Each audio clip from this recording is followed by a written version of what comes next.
What is going on, everyone? With the Rugby League World Cup just 1 week away, we've decided to go through every squad. So all 16 squads, how they're looking, the biggest X factors, and how we think they're going to go in the first 3 weeks.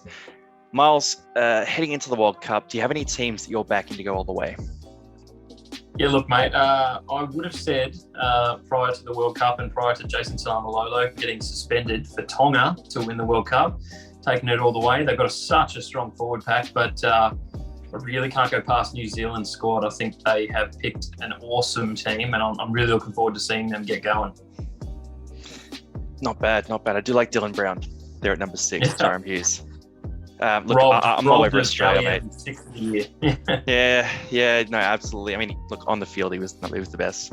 I'm going to go for Australia straight away. I just think the team's too stacked, and we'll go into that when we get to that part. But for today, we're just going to be jumping into England instead.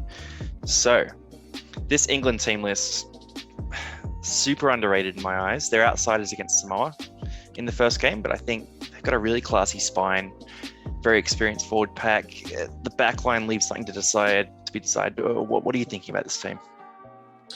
Look, I think once you've got guys like Sam Tompkins at the back, he has just got a plethora of experience. And I remember when he was playing for the Warriors, and you just wanted him to go out and shine. And it was a pretty brief stint he had here in the NRL, but he's obviously killed it over there in the last few years for a number of different clubs as well. So I'm looking forward to seeing him get at it. And I think the littered NRL experience of guys in this lineup is really underrated. You know, guys like Herbie Farnworth, who just works hard each and every week. One of the Broncos faithful. They love him up there. So he wants to be a fullback moving forward, but we'll see how that turns out. I think Tom Burgess as well, he provides that fire for them. And so does Victor Radley. I mean, you can't go past that bloke without thinking that he's going to, knock a few heads together. But I think there's a guy in there that might be a bit more your speed. The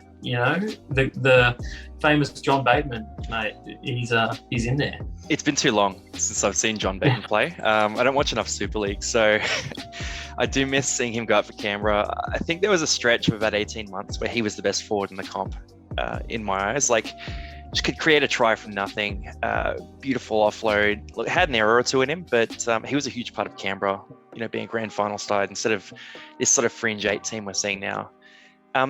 Look, I'm looking at this team, and yeah, I think you're right about Victor Radley being tough, but he adds so much in ball play as well. And you've got him, you've got George Williams, who's super creative. Tompkins isn't the perfect fullback, but he's really creative too. And I've heard Wellesby's really good and a part of a real winning team there as well. They're going to be crafty. If they had Josh Hodgson at 9, I'd really be scared of them. But without Hodgson, just a real leader there. I think he helps Parramatta get to that next level next year. Have to sneak that in. But I think they're just creative. Even John Bateman's creative. Elliot Whitehead, great ball player. They're going to play a really nice style of footy. They're going to be good to watch. Whether they can match it up with the big teams is a question to me, but I think they'll beat Samoa week 1, and everyone will start taking them a bit more seriously. Yeah, look, I totally agree with you. I think everyone's passing over this England squad thinking that it hasn't really got much to it, but guys like Ryan Hall, Callum Watkins, Sam Tompkins, as we mentioned before, have been around for a while. They know how to play. Very experienced guys at Super League level, which is probably the second best competition in the world. And it's no shame in being good at that level as well. It's quite a high competition as far as trying to get your career off to a good start and staying relevant in that comp. It definitely bodes well for experience, coming into these internationals. My question will be around their defence, but I think their forward pack is mostly NRL players. So defence doesn't seem to be too much of an issue for me there. It's going to be whether, as you said, whether they've got the class and the flair to be able to go with those, powerhouse teams of New Zealand and Australia and Tonga and the like. So fun to watch, but we'll see what happens. Yeah, with Ryan Hall too. I mean, look, he's obviously had a great career in the Super League. My experience of him is, on the wing for the Roosters. I picked him up in Supercoach. He didn't score a try for me in about 10 weeks. So I was very in tune with the fact that he's not the quickest winger. And if you match him up against like an Addo Carr in particular, I just think he's going to get cooked. Like even some of the teams, even some of the Islander teams have really quick outside backs. And we're going to go through those soon. But I think he could get cooked. He's going to be experienced, going to make good meters coming out of their own end, but he could be a weakness for them out the back. And yeah, Tompkins defensively, their back three just defensively aren't going to get it done, but they play that loose, free-flowing footy. They're going to be classy enough to score enough points. That's sort of my feel on it. The other thing is, if you look at that pack, Tom Burgess, Luke Thompson, John Bateman, Victor Radley are all guys who can get suspended pretty quick. Yeah, they're all hotheads. Yeah. So you lose one or two of them for a game or two, and all of a sudden, again, I'm open to comments. If anyone knows these guys a bit better, Andy Ackers, Mike Meakin, Mike Cooper, Matty Lees. I'm going to be watching closely the first few games to get a feel on these guys, but right now I don't know whether they're up to it or whether they're just guys making up the numbers. So we're going to see that. Do you know much about any of them? Yeah, look, I wish I could say I did. That I stay up and watch, countless amounts of Super League games per year. But living in Australia, it's definitely harder to do that. But no doubt that they've been picked in this team for a reason. You don't represent your national side without doing something pretty good at a high level. So as you said, we'll be pretty keen to watch and see how they go. But don't sleep on them is all I would say. Yeah, well, look, they open the World Cup on the 16th. So on the 16th, I think it's 5:30 a.m. or 12:30 against Samoa, isn't it? Yeah, against Samoa. So it's a ripper game if you're awake at that time. Quick one, X Factor player. So X Factor is something we're going to do for every team here. We're just going to look at them, either a player, a part of the team, maybe the left edge, the right edge, the forward pack, the spine, the halves, whatever it is there.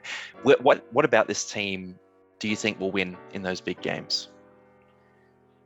I think it's going to be experience coming down to, getting those tight wins in those games. And the captain's got to step up for me, Sam Tompkins. A multiple Man of Steel winner, has, taken on the captaincy role in recent years and has definitely thrived under, having that extra leadership. But for me, he's the guy going to be starting off their sets. He's going to be finishing those plays, and he's got to make it count. Otherwise, they're not going to go that far. But I think you might have someone different. I got a couple. There's a few guys here that are really important. But look, John Bateman, in a close game, it's 10-all, you're down by a try, something like that. You just give him the ball. Give him the ball, see what he can do. He's a game breaker for England. He's the game breaker for England, I think.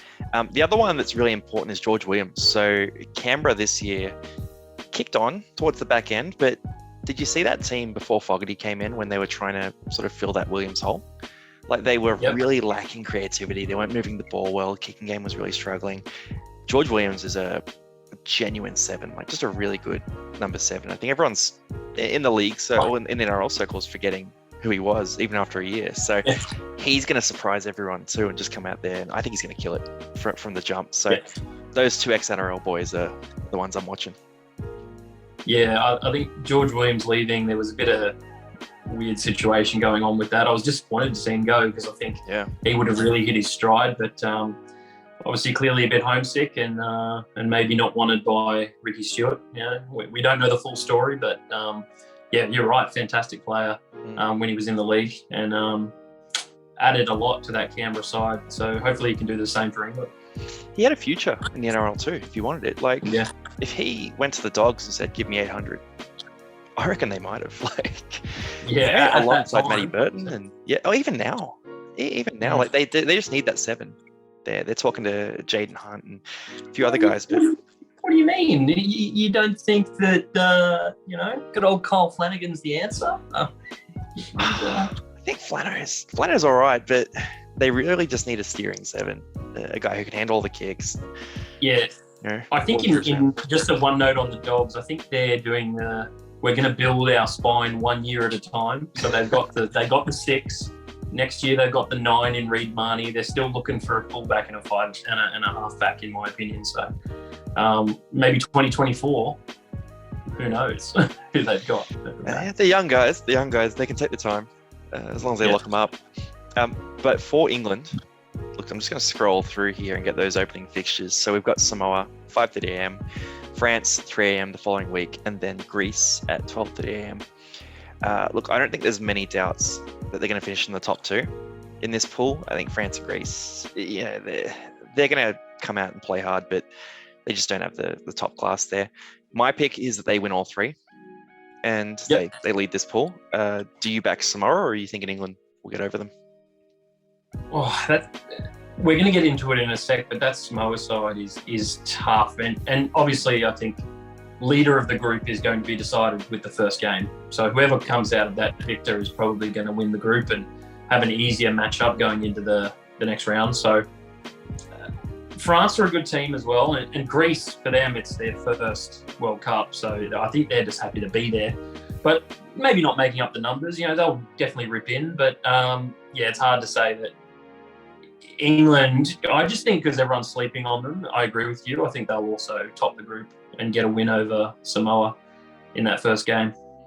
Yeah, and don't sleep on Greece. Sorry, they've got a few NRL guys. We'll go into this in the Greece video, but they got some NRL players. They got some experience there. They got some big explosive forwards as well who aren't necessarily complete NRL players, but have attributes that will make them sort of threatening in this kind of arena. So but I think 3-0. Are you saying 3-0, or are you saying Samoa takes them?